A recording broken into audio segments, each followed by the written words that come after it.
एक मासूम और शांत स्वभाव की लड़की इमली को एक कुर्सी से कसकर बांधा गया था। उसके कांपते चेहरे के सामने उसका बॉयफ्रेंड जिन कैमरा पकड़े खड़ा था। उसकी आंखों में साफ दिखाई दे रहा था कि वह कुछ बहुत गलत करने वाला है, लेकिन असली डर तो अभी शुरू हुआ था। अचानक कमरे का दरवाजा जोर से टूटता है और नकाब पहने कई लड़के अंदर घुस आते हैं। उन्हें देखते ही इमली के चेहरे का रंग उड़ जाता है। वह डर के मारे खुद को छुड़ाने की कोशिश करती है, लेकिन उसके हाथ इतनी मजबूती से बंधे थे कि वह हिल भी नहीं पा रही थी। तभी उनमें से एक लड़का उसके मुंह पर कपड़ा बांध देता है ताकि वह चीख भी न सके। इसके बाद वे लोग उसके साथ बेहद शर्मनाक हरकतें करने लगते हैं, जबकि जिन वहीं खड़ा सब कुछ कैमरे में रिकॉर्ड कर रहा था, जैसे यह सब उसके लिए सिर्फ एक खेल हो। फिर वे जबरदस्ती इमली की आंखों पर एक चश्मा पहनाते हैं और रिकॉर्डिंग जारी रखते हैं। उस पल इमली अंदर से पूरी तरह टूट चुकी थी। अब उसे एहसास हो चुका था कि उसने अपनी जिंदगी की सबसे बड़ी गलती कर दी है। अगर उसे दोबारा मौका मिलता तो वह कभी भी जिन पर भरोसा नहीं करती। लेकिन आखिर इमली इस खौफनाक स्थिति तक पहुंची कैसे? इसके लिए हमें कहानी में थोड़ा पीछे जाना होगा। हम देखते हैं कि इमली सुबह स्कूल जाने के लिए तैयार हो रही थी। वह हाई स्कूल की स्टूडेंट थी और अपनी माँ के साथ रहती थी। वह बेहद मासूम और खुश मिजाज लड़की थी। बातचीत के दौरान पता चलता है कि वह इन दिनों एक लड़के को डेट कर रही थी। हालांकि उन्हें मिले सिर्फ एक महीना ही हुआ था, लेकिन दोनों काफी करीब आ चुके थे। सबसे खास बात यह थी कि आज रात इमली उसी लड़के से मिलने वाली थी। कुछ देर बाद हम इमली को उसके बॉयफ्रेंड जिन के साथ देखते हैं। धीरे धीरे उनके बीच नजदीकियां बढ़ने लगीं और इसी दौरान दोनों पहली बार एक दूसरे को किस करते हैं। इमली के चेहरे पर खुशी साफ दिखाई दे रही थी। दूसरी तरफ वह अपनी माँ से झूठ बोलती है। वह कहती है कि वह अपनी दोस्त सुयांग से मिलने जा रही है और जल्दी वापस आ जाएगी, लेकिन असल में वह जिन से मिलने जा रही थी। कुछ समय बाद वह जिन के घर पहुंचती है। वहां दोनों साथ बैठकर खाना खाते हैं, मजाक करते हैं और देर तक बातें करते रहते हैं। धीरे धीरे रात काफी हो जाती है। अब इमली घर वापस जाने की बात करती है, लेकिन जिन उसे थोड़ी देर और रुकने के लिए मना लेता है। इमली भी उसकी बात मान जाती है। इसी दौरान उसकी आंख लग जाती है। शायद उसने जरूरत से ज्यादा पी ली थी। तभी जिन उसे एक ड्रिंक देता है और कहता है कि इसे पीने से उसका नशा उतर जाएगा। इमली बिना सोचे वह ड्रिंक पी लेती है, लेकिन उसे बिल्कुल अंदाजा नहीं था कि उस ड्रिंक में पहले से नशीली दवा मिलाई गई थी। अगले ही पल कहानी एक बेहद डरावने मोड़ पर पहुंच जाती है। जब इमली की आंख खुलती है तो वह खुद को एक कुर्सी से बंधा हुआ पाती है। उसका सिर भारी था और वह पूरी तरह नशे में थी। उसे समझ ही नहीं आ रहा था कि आखिर उसके साथ क्या हो रहा है। तभी कमरे के बाहर कुछ लड़कों की आवाजें सुनाई देती हैं। वे लोग पैसों की बात कर रहे थे, जैसे कोई बड़ा सौदा होने वाला हो। इमली डर से कांपने लगती है और तभी जिन कमरे में आता है, लेकिन इस बार उसके चेहरे पर पहले वाली मासूमियत नहीं थी। उसके हाथ में वीडियो कैमरा था और वह इमली की रिकॉर्डिंग करने लगता है। यह देखकर इमली के होश उड़ जाते हैं। उसे समझ आ जाता है कि जिन ने उसके साथ बहुत बड़ा धोखा किया है। तभी एक एक करके कई लड़के कमरे के अंदर आने लगते हैं। सभी ने अपने चेहरे ढक रखे थे। कमरे का माहौल और ज्यादा डरावना हो चुका था। फिर वे लोग इमली के साथ गलत हरकतें करने लगते हैं, जबकि जिन सब कुछ कैमरे में रिकॉर्ड करता रहता है। असल में वे लोग इन वीडियोस को ऑनलाइन बेचकर पैसे कमाते थे और इमली उनके जाल में फंस चुकी थी। अगली सुबह वे लोग इमली को उसी हालत में छोड़कर वहां से भाग जाते हैं। किसी तरह इमली अपने घर पहुंचती है। उसके शरीर पर कई निशान थे और आंखों में सिर्फ डर बचा था। लेकिन असली झटका उसे तब लगता है जब वह जिन और उसके दोस्तों द्वारा रिकॉर्ड किया गया वीडियो देखती है। यह देखकर उसका दिल पूरी तरह टूट जाता है। वह फूट फूट कर रोने लगती है, लेकिन फिर भी किसी को कुछ नहीं बताती, क्योंकि उसे डर था कि अगर घर वालों को सच पता चला तो उसकी जिंदगी पूरी तरह बर्बाद हो जाएगी। अब वह हर वक्त डरी सहमी रहने लगी थी। उसके चेहरे से पहले वाली मुस्कान गायब हो चुकी थी। वह बस अपनी माँ के साथ कहीं दूर जाकर नई जिंदगी शुरू करना चाहती थी, इस शहर, यहाँ के लोगों और इन यादों से दूर। लेकिन उसकी माँ को असली सच्चाई का बिल्कुल अंदाजा नहीं था। उन्हें लगता था कि शायद स्कूल या दोस्तों की वजह से इमली परेशान है। मगर इमली अपने साथ हुई इस दर्दनाक घटना के बारे में किसी से कुछ नहीं कहती, क्योंकि अब उसका भरोसा पूरी तरह टूट चुका था। लेकिन उसकी मुश्किलें यहीं खत्म नहीं होती। कुछ समय बाद एक बार फिर उसका सामना जिन और उसके दोस्तों से होता है। उन्हें देखते ही इमली बुरी तरह डर जाती है। वह वहां से निकलने की कोशिश करती है, लेकिन वे लोग उसे चारों तरफ से घेर लेते हैं। इसके बाद वे लोग उसे फिर से वही नशीला ड्रिंक पीने पर मजबूर करते हैं। इमली लगातार मना करती रहती है, लेकिन कोई उसकी बात नहीं सुनता। धीरे धीरे दवा का असर उसके पूरे शरीर पर होने लगता है। उसकी आंखें भारी पड़ने लगती हैं और शरीर कमजोर महसूस होने लगता है। फिर वे दरिंदे उसके साथ दोबारा वही सब करने लगते हैं, जबकि जिन पहले की तरह सब कुछ कैमरे में रिकॉर्ड करता रहता है। अब इमली समझ चुकी थी कि जिनके लिए वह सिर्फ पैसे कमाने का जरिया बन चुकी है। कुछ समय बाद वह वीडियो इंटरनेट पर वायरल हो जाता है और मामला पुलिस तक पहुंच जाता है। एक डिटेक्टिव इमली के घर पहुंचता है और धीरे धीरे उसकी माँ को पूरी सच्चाई बताता है। यह सुनते ही उसकी माँ के पैरों तले जमीन खिसक जाती है। उन्हें यकीन ही नहीं होता कि उनकी बेटी इतने दर्द से गुजर रही थी। उधर इमली शर्म, डर और दर्द की वजह से अंदर ही अंदर टूट चुकी थी।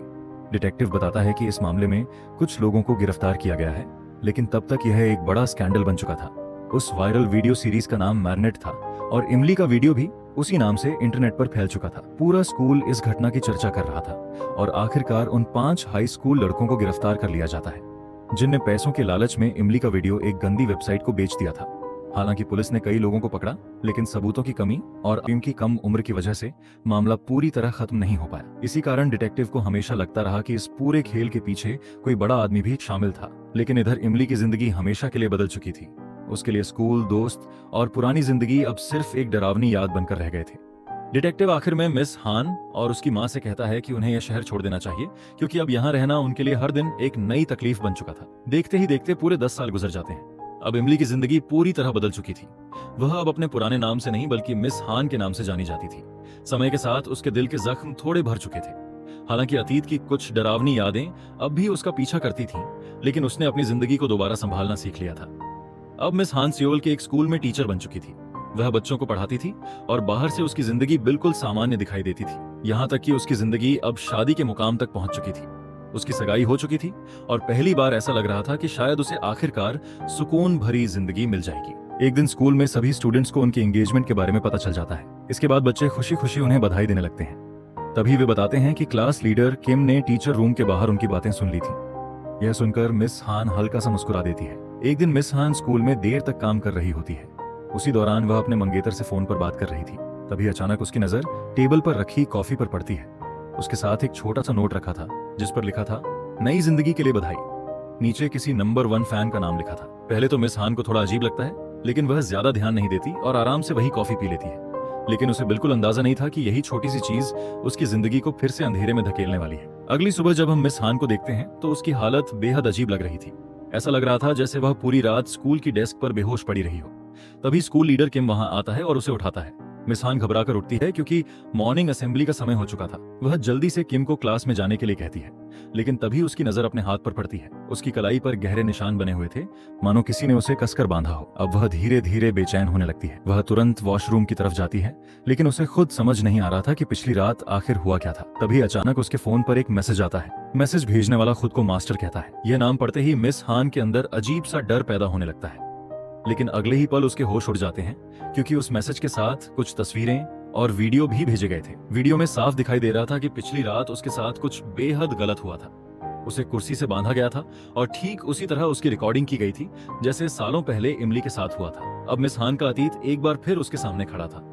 उसके हाथ कांपने लगते हैं और आंखों में डर साफ दिखाई देने लगता है। इसके बाद फिल्म हमें एक लड़के को दिखाती है जिसके पिता उसे दिन भर इंटरनेट कैफे में बैठे रहने की वजह से डांट रहे थे। उस समय यह सीन सामान्य लगता है, लेकिन कहानी में इसका बहुत बड़ा कनेक्शन छुपा हुआ था। अगली सुबह मिस हान सीधे स्कूल के सिक्योरिटी गार्ड के पास जाती है और उससे पिछले 2 दिनों की सीसीटीवी फुटेज मांगती है ताकि पता चल सके कि पिछली रात उसके साथ क्या हुआ था। लेकिन गार्ड उसे बताता है कि सीसीटीवी सिस्टम अभी अंडर मेंटेनेंस है। यह सुनते ही मिस हान की बेचैनी और बढ़ जाती है, क्योंकि अब उसे साफ महसूस होने लगा था कि कोई जानबूझकर उसके सारे सबूत मिटा रहा है। एक दिन मिस हान अपने मंगेतर और परिवार के साथ डिनर कर रही होती है।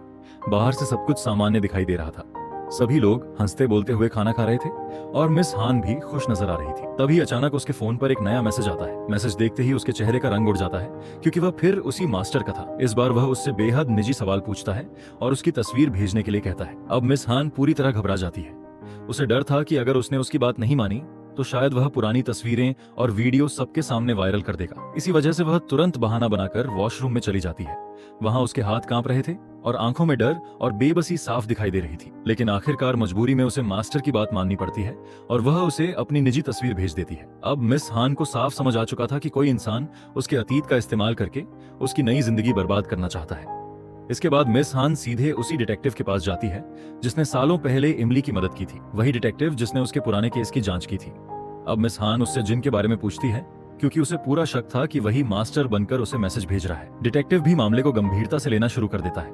वह तुरंत मैनेट केस से जुड़े एक पुराने पुलिस ऑफिसर को कॉल करता है और जिन के बारे में जानकारी मांगता है। तभी उसे पता चलता है कि जिन अब कई अपराधों के लिए वांटेड है। यह सुनकर मिस हान के चेहरे पर डर साफ दिखाई देने लगता है। वह समझ नहीं पा रही थी कि आखिर जिन दोबारा उसकी जिंदगी में क्यों लौटना चाहता है। उधर फिल्म फिर उसी लड़के को दिखाती है जो लगातार कंप्यूटर पर कुछ सर्च कर रहा था। उसे बार बार दिखाया जाना काफी रहस्यमय लग रहा था। ऐसा महसूस हो रहा था कि उसका इस कहानी से बहुत बड़ा संबंध है। वहीं दूसरी तरफ मिस हान ने अब अपने मंगेतर से दूरी बनानी शुरू कर दी थी। वह उसके कॉल और मैसेज का जवाब देना बंद कर चुकी थी, क्योंकि वह नहीं चाहती थी कि उसका अतीत उसकी नई जिंदगी को तबाह कर दे। तभी अचानक उसके फोन पर फिर मास्टर का मैसेज आता है। इस बार वह उसे स्कूल के एक स्टोरेज रूम में जाने के लिए कहता है। मिस हान डरते डरते वहां पहुंचती है, लेकिन अंदर जाकर उसके होश उड़ जाते हैं। वहाँ उसे वही नशीली दवा की बोतल मिलती है जो सालों पहले जिन ने उसे जबरदस्ती पिलाई थी। यह सब देखकर मिस हान के अंदर सालों पुराना गुस्सा फिर जाग उठता है। वह गुस्से में उस बोतल को दीवार पर दे मारती है। अगले दिन मिस हान क्लास ले रही होती है, तभी अचानक उसके फोन पर मास्टर का नया मैसेज आता है। मैसेज में लिखा था, मेरे आदेश ना मानने की सजा तुम्हें भुगतनी पड़ेगी। यह पढ़ते ही मिस हान घबरा जाती है, लेकिन अगले ही पल पूरी क्लास में अफरा तफरी मच जाती है, क्योंकि सभी स्टूडेंट्स के फोन पर एक मैसेज आया था। उस मैसेज के साथ यांग नाम की लड़की की निजी तस्वीरें भेजी गई थी। यह देखकर पूरी क्लास हैरान रह जाती है। वहीं यांग शर्म और डर की वजह से तुरंत क्लास से बाहर भाग जाती है। लेकिन यहाँ एक अजीब बात नोटिस होती है। यांग बाकी पीड़ितों की तरह पूरी तरह टूटी हुई नहीं लग रही थी। यांग की आंखों में डर जरूर दिखाई दे रहा था, लेकिन कहीं ना कहीं ऐसा लग रहा था कि वह कुछ छुपा रही है। कुछ देर बाद क्लास लीडर किम मिस हान को बताता है कि यांग पार्क में अकेली बैठी हुई है। यह सुनते ही मिस हान तुरंत उससे मिलने पहुंचती है। वहां वह यांग को समझाती है कि उसे पुलिस की मदद लेनी चाहिए, लेकिन यांग डरते हुए कहती है कि अगर यह बात बाहर फैल गई तो सबको उसके बारे में पता चल जाएगा। जब मिस हान उससे पूरी सच्चाई बताने को कहती है, तब यांग कांपती हुई आवाज में बताती है कि कुछ दिन पहले उसे मास्टर नाम के इंसान का मैसेज आया था। उसने उसे स्कूल के स्टोरेज रूम में आने के लिए कहा था। यांग को लगा कि शायद कोई मजाक कर रहा है, इसलिए वह वहां चली गई। लेकिन वहां पहुंचने पर उसे एक ड्रिंक दिखाई दी जिस पर उसे पीने के निर्देश लिखे हुए थे। जैसे ही उसने वह ड्रिंक पी, कुछ ही देर में वह बेहोश हो गई। जब उसकी आंख खुली तो उसने अपने आसपास कुछ लड़कों को खड़ा देखा। सभी ने अपने चेहरे पर मास्क पहन रखे थे। यह सुनते ही मिस हान बुरी तरह डर जाती है, क्योंकि अब वही खौफनाक खेल एक बार फिर शुरू हो चुका था। यांग के साथ लगभग वही सब हुआ था जो सालों पहले इमली के साथ हुआ था। फर्क सिर्फ इतना था कि इस बार शिकार कोई और थी। उधर जब मिस हान घर पहुंचती है तो वह देखती है कि उसका मंगेतर उससे मिलने आया हुआ है। वह उससे पूछता है कि वह उसके कॉल और मैसेज का जवाब क्यों नहीं दे रही। कुछ देर चुप रहने के बाद मिस हान उसे बताती है कि उसकी क्लास की एक स्टूडेंट का वीडियो वायरल हो गया है। लेकिन यह सुनते ही उसका मंगेतर ऐसी बात कहता है जिसे सुनकर मिस हान अंदर तक हिल जाती है। वह कहता है कि गलती उस लड़की की ही होगी। अगर किसी लड़की का ऐसा वीडियो बना है तो शायद उसे यह सब पसंद होगा, और अब जब वीडियो लीक हो गया तो वह विक्टिम बनने का नाटक कर रही है। अपने मंगेतर की यह सोच सुनकर मिस हान को गहरा दुख होता है, क्योंकि उसे अचानक याद आता है कि सालों पहले लोग उसके बारे में भी यही बातें कर रहे थे। तभी वह उससे पूछती है, तो तुम्हारे हिसाब से अब उस लड़की को क्या करना चाहिए? इस पर उसका मंगेतर ठंडी आवाज में जवाब देता है, अब उसकी जिंदगी में बचा ही क्या है, उसे जीना छोड़ देना चाहिए। यह सुनते ही मिस हान अंदर से टूट जाती है। अब उसे महसूस होने लगता है कि अगर उसके मंगेतर को उसके अतीत के बारे में पता चला तो शायद वह भी उसे उसी नजर से देखेगा। अगले दिन मिस हान फिर यांग से मिलती है। तब यांग उससे पूछती है, अगर मेरी जगह आप होती तो क्या करती? कुछ सेकंड तक मिस हान चुप रहती है, फिर धीरे से कहती है, मैं सब कुछ छुपाने की कोशिश करती, और ये भी कहती कि वीडियो में दिखने वाली लड़की मैं नहीं हूँ। लेकिन यांग तुरंत उसकी तरफ देखकर कहती है, मैं कायर नहीं हूँ, सच से भागने से कुछ नहीं बदलता। यांग की यह बात सुनकर मिस हान चुप हो जाती है, क्योंकि कहीं ना कहीं यांग ने वही बात कह दी थी जिससे मिस हान खुद सालों से भाग रही थी। अब मिस हान को यांग और किम के रिश्ते पर भी शक होने लगा था, क्योंकि कुछ दिन पहले उसने दोनों को झगड़ते हुए देखा था। सबसे अजीब बात यह थी कि किम यांग से डरा हुआ महसूस होता था। इसी वजह से मिस हान उससे उनकी दोस्ती के बारे में पूछती है। तब यांग धीरे धीरे पूरी सच्चाई बताती है। वह कहती है कि करीब 1 साल पहले उसने खुद किम को प्रपोज किया था। इसके बाद दोनों रिलेशनशिप में आ गए थे। शुरुआत में किम बहुत अच्छा और केयरिंग लड़का लगता था, लेकिन एक दिन उसने यांग को अपने घर बुलाया, जहां उसने उसकी कुछ निजी तस्वीरें क्लिक की और वीडियो रिकॉर्ड किए। उस समय यांग को लगा कि यह सब उनके रिश्ते का हिस्सा है, लेकिन एक दिन जब उसने किम का कंप्यूटर चेक किया तो उसके होश उड़ गए। उसमें कई दूसरी लड़कियों की तस्वीरें और वीडियो भी मौजूद थे। यह देखकर गुस्से में आकर यांग ने सारी फाइल्स डिलीट कर दी, लेकिन इसी बात पर किम उस पर बुरी तरह नाराज हो गया। उसने यांग से कहा कि उन सभी फोटोज और वीडियो की कॉपी उसके पास और भी जगह सेव है। यह सुनकर मिस हान गहरी सोच में पड़ जाती है, क्योंकि अब उसे किम पर भी शक होने लगा था। लेकिन फिर भी वह कहती है कि किम को देखकर ऐसा नहीं लगता कि वह इतना खतरनाक हो सकता है। वह पढ़ाई में अच्छा है और एक अमीर परिवार से भी आता है। तभी अचानक मिस हान यांग से जिन के बारे में पूछती है। वह जानना चाहती थी कि क्या उसने कभी यह नाम सुना है, लेकिन यांग साफ मना कर देती है। वह कहती है कि उसने पहले कभी जिन नाम के किसी इंसान के बारे में नहीं सुना। दूसरी तरफ अब मिस हान अपने मंगेतर से भी पूरी तरह दूर हो चुकी थी। उसकी सोच सुनने के बाद अब वह उससे मिलना तक नहीं चाहती थी। इसके बाद मिस हान तुरंत डिटेक्टिव को कॉल करती है, क्योंकि अब उसके दिमाग में सिर्फ एक ही नाम घूम रहा था, जिन। डिटेक्टिव उसे बताता है कि पुलिस लंबे समय से उसे ढूंढ रही है, लेकिन फिर वह गंभीर होकर पूछता है, क्या जिन ने तुम्हारे साथ फिर से कुछ किया है? यह सुनकर मिस हान कुछ सेकंड चुप रहती है, फिर झूठ बोलते हुए कहती है, नहीं, ऐसा कुछ नहीं है। इसके बाद हम मिस हान को चुपचाप किम का पीछा करते हुए देखते हैं। उसे शक था कि शायद वही मास्टर बनकर यांग को मैसेज भेज रहा है, लेकिन तभी किम की नजर उस पर पड़ जाती है और माहौल अचानक अजीब हो जाता है। कुछ लड़के मिस हान का पीछा करने लगते हैं। वह घबरा जाती है और तेजी से वहां से निकलने की कोशिश करती है, लेकिन तभी सही समय पर डिटेक्टिव वहां पहुंच जाता है और उसे बचा लेता है। अब डिटेक्टिव अपने तरीके से इस पूरे केस की जांच शुरू करता है। एक पुलिस ऑफिसर से उसे पता चलता है कि कुछ समय पहले जिन ने एक एडल्ट वेबसाइट पर कुछ नाबालिग लड़कियों की तस्वीरें अपलोड की थी। हालांकि उस समय उसे और उसके साथियों को सिर्फ चेतावनी चेतावनी देकर छोड़ दिया गया था, लेकिन पुलिस को पूरा शक था कि इन सब के पीछे कोई और बड़ा मास्टरमाइंड मौजूद है। अब मामला पहले से कहीं ज्यादा खतरनाक होता जा रहा था। इसके बाद हम डिटेक्टिव और मिस हान को साथ बैठे देखते हैं। पहली बार मिस हान उसे अपने दूसरे वीडियो के बारे में सब कुछ बताती है और यह भी बताती है कि यांग की तरह उसे भी लगातार ब्लैकमेल किया जा रहा है। यह सुनकर डिटेक्टिव गहरी सोच में पड़ जाता है, लेकिन वह अब भी पूरी तरह श्योर नहीं था कि किम ही असली मास्टर है या उसका सिर्फ उससे कोई संबंध है। इसके बाद वह मिस हान से कहता है कि उसे घर जाकर आराम करना चाहिए। मिस हान वहां से उठकर जाने लगती है, लेकिन तभी अचानक उसकी आंखों के सामने सब धुंधला होने लगता है और वह वहीं बेहोश होकर गिर जाती है। उसी समय डिटेक्टिव के फोन पर एक नया मैसेज आता है। मैसेज में लिखा था, न्यू मैनेज जल्द आने वाली है। यह पढ़ते ही डिटेक्टिव के चेहरे का रंग बदल जाता है। इसके बाद वह मिस हान को उसके घर छोड़ देता है, लेकिन वहां पहुंचते ही उसे एक बेहद बड़ी खबर मिलती है। उसे पता चलता है कि यांग का अपहरण हो चुका है। फिर उसके फोन पर मास्टर का एक और मैसेज आता है। उसमें लिखा था, अब यह तुम्हारे ऊपर है, कल मैरिनेट पर किसका वीडियो देखना चाहोगी। यह पढ़ते ही मिस हान समझ जाती है कि यांग की जान खतरे में है। अब उसके पास कोई दूसरा रास्ता नहीं बचा था, इसलिए वह यांग को बचाने के लिए मास्टर द्वारा भेजी गई लोकेशन पर पहुंच जाती है। वहां पहुंचकर वह देखती है कि उसके सामने वही पुरानी नशीली दवा रखी हुई है, ठीक वही ड्रिंक जिसने सालों पहले उसकी जिंदगी बर्बाद कर दी थी। लेकिन यांग को बचाने के लिए मिस हान मजबूरी में वह दवा पी लेती है। उधर डिटेक्टिव तुरंत पुलिस को कॉल करता है और उन्हें उसी लोकेशन पर पहुंचने के लिए कहता है जहां मिस हान गई थी। कुछ समय बाद मिस हान की आंख खुलती है। वह खुद को फिर उसी डरावनी हालत में पाती है। वह एक कुर्सी से बंधी हुई थी और उसके आसपास कई मास्क पहने हाई स्कूल स्टूडेंट खड़े थे। उनमें से एक किम भी था। अब कहानी का सबसे बड़ा सच सामने आने वाला था। जिस यांग को अब तक हम एक विक्टिम समझ रहे थे, असल में वही इस पूरे खेल की डायरेक्टर निकली। पैसों के लिए उसी ने मिस हान के साथ ये सब करवाया था। किम तो सिर्फ उसके हाथ की कठपुतली बन चुका था। असल में यांग ने किम का भी एक प्राइवेट वीडियो रिकॉर्ड कर लिया था और उसी वीडियो के जरिए वह उसे ब्लैकमेल कर रही थी। इसलिए किम के पास उसका साथ देने के अलावा कोई दूसरा रास्ता नहीं था। यांग के कहने पर ही किम ने मिस हान का नया वीडियो रिकॉर्ड किया था और तभी एक और चौंकाने वाला सच सामने आता है। पता चलता है कि किम पहले भी ऐसे वीडियो अपलोड करने के मामले में गिरफ्तार हो चुका था। यानी ये लोग लंबे समय से इस गंदे धंधे में शामिल थे। हालांकि सच्चाई ये थी कि अगर यांग उसे धमकी ना देती तो शायद किम कभी उसका साथ नहीं देता। वह खुद भी इस खतरनाक जाल में फंस चुका था। वहीं दूसरी तरफ अब यांग मिस हान की असली पहचान जान चुकी थी। उसे पता चल गया था कि मिस हान वही लड़की है जिसका मैरिनेट वीडियो सालों पहले इंटरनेट पर वायरल हुआ था और अब पैसों के लिए यांग वही गंदा खेल दोबारा शुरू कर चुकी थी। हालांकि वह यह सब मास्टर के कहने पर कर रही थी, लेकिन सबसे डरावनी बात यह थी कि उसे खुद भी असली मास्टर के बारे में कुछ नहीं पता था। तभी अचानक पीछे से डिटेक्टिव वहां पहुंच जाता है, लेकिन इससे पहले कि वह कुछ कर पाता, वहां मौजूद स्टूडेंट्स उसे पकड़ लेते हैं और बांध देते हैं। अब हालात पूरी तरह बिगड़ चुके थे, लेकिन तभी बाहर पुलिस की गाड़ियों की आवाज सुनाई देती है, क्योंकि तब तक पुलिस पूरी बिल्डिंग को घेर चुकी थी। इसके बाद पुलिस अंदर घुसती है और वहां मौजूद सभी स्टूडेंट्स को गिरफ्तार कर लेती है। जांच के दौरान पुलिस को यांग के फोन से मास्टर का नंबर मिलता है। इसके बाद वह तुरंत उस नंबर को ट्रेस करते हैं। कुछ देर बाद पुलिस उस लोकेशन पर पहुंच जाती है, लेकिन वहां मौजूद आदमी उन्हें देखते ही भागने लगता है और तभी एक और चौंकाने वाला सच सामने आता है। यह वही आदमी था जिसके बेटे को हम बार बार इंटरनेट कैफे में एडल्ट साइट्स देखते हुए देख रहे थे। असल में वह आदमी पहले भी कई छोटे मोटे अपराध कर चुका था, लेकिन गिरफ्तारी के दौरान वह लगातार सिर्फ एक ही बात कह रहा था, मैं मास्टर नहीं हूँ। पुलिस को उसकी बात पर भरोसा नहीं होता। तब एक ऑफिसर उसी नंबर पर कॉल करता है, लेकिन हैरानी की बात यह थी कि उसके फोन पर कोई रिंग नहीं बजती। अब पुलिस को शक होने लगता है कि शायद उसके पास दूसरा फोन भी है। इसके बाद डिटेक्टिव और मिस हान उसी आदमी के घर पहुंचते हैं। घर के अंदर चारों तरफ अजीब सा सन्नाटा फैला हुआ था। तभी उनकी नजर दीवार पर जाती है जहां कई सर्टिफिकेट्स टंगे हुए थे। वे सभी उसी बच्चे के नाम के थे। अब एक बात बिल्कुल साफ हो चुकी थी कि वह बच्चा कंप्यूटर प्रोग्रामिंग में बेहद तेज था। पूरा कमरा कंप्यूटर, कोडिंग बुक्स और हैकिंग से जुड़ी चीजों से भरा हुआ था। ऐसा लग रहा था जैसे वह काफी समय से इंटरनेट और डार्क वेब की दुनिया में डूबा हुआ हो। तभी डिटेक्टिव की नजर कंप्यूटर स्क्रीन पर जाती है जहां कई एडल्ट साइट्स खुली हुई थी।